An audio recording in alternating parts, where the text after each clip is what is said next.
আমার প্রিয় ও স্নেহের 2025 সালের নতুন বছরে সপ্তম শ্রেণীর ছাত্রছাত্রী বন্ধুরা, আশা করি তোমার সবাই ভালো আছো। আজ আমরা যে বিষয়টি নিয়ে আলোচনা করব, সপ্তম শ্রেণীর ফার্স্ট সামারি অর্থাৎ প্রথম পর্যায়ক্রমিক মূল্যায়নের বাংলার সিলেবাস, প্রশ্নমালা এবং নমুনা প্রশ্নপত্র নিয়ে।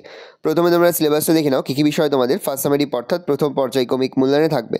প্রথম পর্যায়ক্রমিক মূল্যায়নের ক্ষেত্রে ফুল মার্কস থাকবে তোমাদের 30, আর সময় তোমায় থাকবে 1 ঘন্টা। তোমাদের গদ্যাংশ থেকে থাকবে পাগলা গণেশ আত্মকথা, খগনের প্রথম ছবি। আর পদ্যাংশ থেকে থাকবে ছন্দে শুধু কান রাখো, বঙ্গভূমির প্রতি, 21-এর কবিতা, আঁকা লেখা।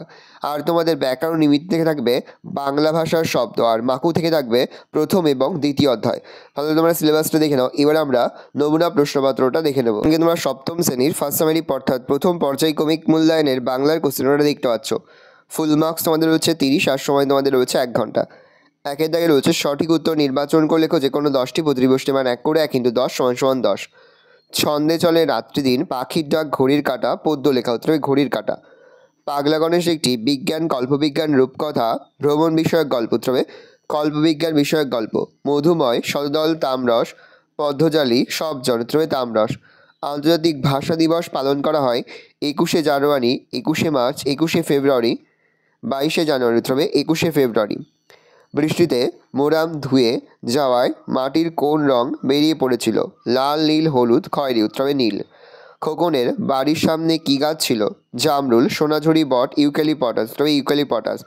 কুতুব মিনার হলো 3 তলা, 4 তলা, 5 তলা, 6 তলার, উত্তরে 5 তলার। গল্পের তথ্য অনুসারে মৃত্যুঞ্জয় টনিক আবিষ্কার হয়েছিল 3589, 3439, 3500 সালে, উত্তরে 3439 সালে। বঙ্গভূমির প্রতি কবিতায় যে ঋতুর উল্লেখ আছে? গ্রীষ্ম - বর্ষা, বসন্ত - শরৎ, শীত - হেমন্ত, উত্তরে বসন্ত - শরৎ। কুতুব মিনারের সঙ্গে পাল্লা দিয়ে মিনার গড়তে চেয়েছিলেন আকবর, ইব্রাহিম লোদি, আলাউদ্দিন খলজি, ঔরঙ্গজেব, উত্তরে আলাউদ্দিন খলজি। প্রদত্ত শব্দগুলির কোনটি তদ্ভব শব্দ? কানাই, কাঠ, কেষ্ট, কৃষ্ণ, উত্তরে কানাই। প্রদত্ত কোন বানানটি ভুল? অবনী, সূর্য, অর্ঘ্য, কিংবদন্তি, উত্তরে সূর্য। নিচের কোনটি দেশি শব্দ? জামা, চাল, মধু, উত্তরে চাল। 2 দাগে রয়েছে 2 একটি বাক্য উত্তর যে কোনো 8টি, প্রতিবষ্টি মান 1 করে 1 × 8 = 8। প্রথম, দ্বন্দ্বহুলে মন না দিলে কী হবে? দ্বন্দ্বহুলে মন না দিলে ছন্দ শোনা যাবে না। গণেশ কোথায় কী পড়তেন? গণেশ কলকাতার সায়েন্স কলেজে মাইক্রো ইলেকট্রনিক্স পড়াতেন। পরের প্রশ্ন, মাতৃভাষা কবিতাটি তর্জমা করেছেন কে? উত্তর হবে মল্লিকা সেনগুপ্ত। হঠাৎ কয়েকটি গুলির আওয়াজ কোথায়? উত্তর হবে বিন্নিধানের মাঠের ধারে হঠাৎ কয়েকটি গুলির আওয়াজ হয়েছিল। গার্লস অ্যান্ড দ্য ডগ কিসের নাম? রামকিঙ্কর বেইজের আঁকা প্রথম তৈলচিত্রের নাম গার্লস অ্যান্ড দ্য ডগ। খোকনের প্রথম সৃষ্টি কী ছিল? খোকনের প্রথম সৃষ্টি ছিল কালো রঙে আঁকা একটি অন্ধকারের ছবি। কোন সম্রাট অশোক স্তম্ভকে দিল্লি নিয়ে এসেছিলেন? সুলতান ফিরোজ তুগলক। ঘড়িয়ালাকে সোনাটিয়া কী কী খেতে দিয়েছিল? ঘড়িয়ালাকে সোনাটিয়া 1 মুঠো মুড়ি, লজেন্স জুস আর একটা গোলাপি চিনি লাগা বিস্কুট খেতে দিয়েছিল। কালিয়ার বনে কীভাবে যেতে হয়? সোনাটিয়ার বাড়ি থেকে বেরিয়ে গলি, গলির পরে বড় রাস্তা, তারপর গির্জা, গির্জার পরে গোরস্থান, গোরস্থানের পরে আছে শুশুনির মাঠ, মাঠের পরেই দূর থেকে দেখা যায় ঘন নীল কালিয়ার বন। মাকুকে তৈরি করতে ঘড়িয়ালার কত সময় লেগেছিল? মাকুকে তৈরি করতে ঘড়িয়ালার 17 বছর লেগেছিল। 3 দাগে রয়েছে অতি সংক্ষিপ্তে নিচের প্রশ্নগুলোর উত্তর দাও যে কোনো 5টি, প্রতিটি প্রশ্নের মান 2 করে 2 × 5 = 10। কিছুটি নয় ছন্দহীন, উক্তিটির মর্মার্থ লেখো। কবির মতে পৃথিবীর কোনো কিছুই ছন্দহীন নয়। পৃথিবীতে জীবজগতের মধ্যে যেমন প্রাণের স্পন্দন রয়েছে, তেমনই জড়পদার্থের মধ্যেও রয়েছে ছন্দের প্রবাহ। প্রকৃতির আঙ্গনে অবস্থানকারী সব কিছুর মধ্যেই ছন্দের প্রবাহকে লক্ষ্য করে কবি বলেছেন কিছুটি নয় ছন্দহীন। পরের প্রশ্ন, ব্যতিক্রম অবশ্য এক আধজন আছে, ব্যতিক্রমী মানুষটিকে কীভাবে তিনি ব্যতিক্রমী হয়ে উঠেছিলেন? ব্যতিক্রমী মানুষটি হলেন পাগলা গণেশ। তার ব্যতিক্রমী হয়ে ওঠার কারণ তিনি সুকুমার শিল্পকে মর্যাদা দেন। মানুষের ভিতরকার মানবিক গুণগুলির বিকাশ ঘটানোই হলো তার সাধনা। অতিরিক্ত বিজ্ঞান নির্ভরতা তার পছন্দ নয়। এই কারণে তিনি বিজ্ঞান নির্ভর সমাজ ছেড়ে হিমালয়ের গিরিগুহায় আশ্রয় খুঁজে নিয়ে সেখানে কবিতা, গান ও ছবি আঁকতে শুরু করেন। এভাবে অতি আবেগ নির্ভর কাজ করে যুগের বিরুদ্ধে তিনি ব্যতিক্রমী হয়ে উঠেছিলেন। সেই ধন্য নরকুলে। কোন মানুষ নরকুলে ধন্য হয়? কবি মধুসূদন এর মতে যে মানুষকে লোকে কখনো ভুলে যায় না, মনের মন্দিরে চিরশ্রদ্ধার আসনে বসিয়ে রাখে, মানব সমাজে সেই মানুষই ধন্য হয়। তার ও তাদের স্মৃতি চিরস্মরণীয়। কাদের কথা বলা হয়েছে, তাদের স্মৃতি চিরস্মরণীয় কেন?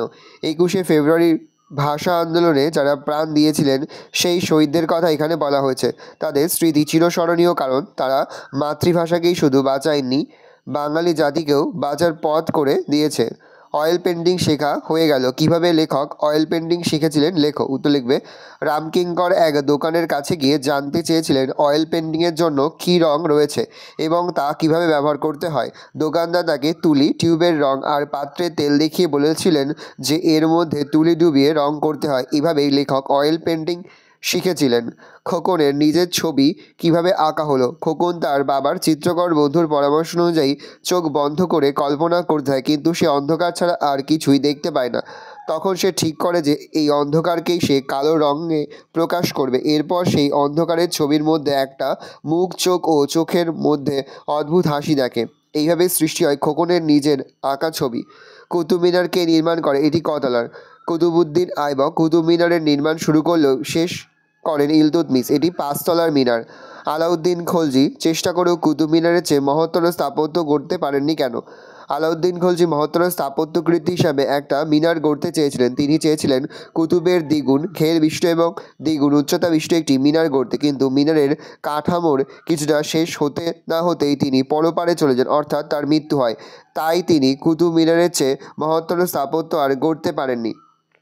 পরের প্রশ্ন তোমাদের মাকু থেকে দেওয়া হয়েছে। কালিয়ার বন কোথায়? সেখানে কিভাবে যেতে হয়? সোনাটিয়াদের বাড়ি থেকে বেরিয়ে গলি, গলির পরে বড় রাস্তা, তারপর গির্জা, গির্জার পরে গোরস্থান, গোরস্থানের পরে আছে শুশুনির মাঠ। আগে সেখানে ডাকাত পড়তো। এই মাঠের পরেই দূর থেকে দেখা যায় ঘন নীল কালিয়ার বন।